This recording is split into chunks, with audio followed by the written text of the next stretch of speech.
Telangana assembly media point వద్ద తలసాని శ్రీనివాస్ యాదవ్ మాట్లాడుతున్నారు. Live లో చూద్దాం.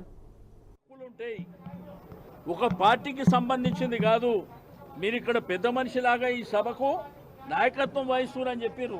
ఆయన తప్పేం మాట్లాడిండో, మరి ఎందుకు సస్పెండ్ చేయమంటుర్రో, మాట్లాడితే దళితుడు అని ఎందుకు సంబోధిస్తున్నారో మేము ఆ పద్ధతిలో చూడలే.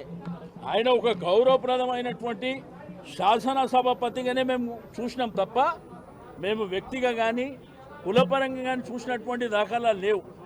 కాబట్టి ఇప్పటికైనా మీరు ఎన్ని ఇక్కడ చేసినా కానీ అల్టిమేట్గా ప్రజలు చూస్తున్నారు.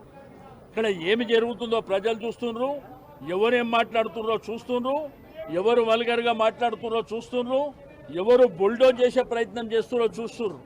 ఎందుకంటే ఈ శాసనసభ అనేది మనము కనీసం 35-40 ఏళ్ళ నుంచి నేను చూస్తున్నా. ఇది పద్ధతిగా లేదు. నేను అసెంబ్లీలో కూడా చెప్పిన పద్ధతి ప్రకారం నడిపించుకోవాలా, కానీ ఇట్లా బుల్డోజ్ చేస్తే అంటే మీ ఉద్దేశం ఏంది? మేము నడిపించుకుంటాం, ఇక మీరు రావద్దనా?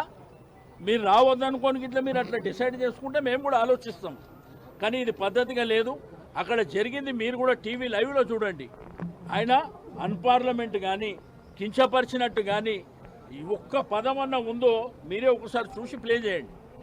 మాట్లాడని దానికి ఏదో నిన్న మొన్న ముఖ్యమంత్రి గారు ఇక్కడ శాసనసభలో కాంగ్రెస్ పార్టీ మీటింగ్ పెట్టినప్పుడు, వారి యొక్క లెజిస్లేచర్ మీటింగ్ పెట్టినప్పుడు మరి వారు ఏదో మీరు గట్టిగా ఉండాలని పేపర్లో టీవీలో చూసినాం. మరి అది చూపించడానికి వీళ్ళు ప్రయత్నం చేస్తున్నారో తెలియదు, కానీ అక్కడ జరిగినటువంటి అంశాన్ని క్లియర్గా అక్కడ మాట్లాడింది ఏమీ లేదు జగదీశ్వర్ రెడ్డి గారు.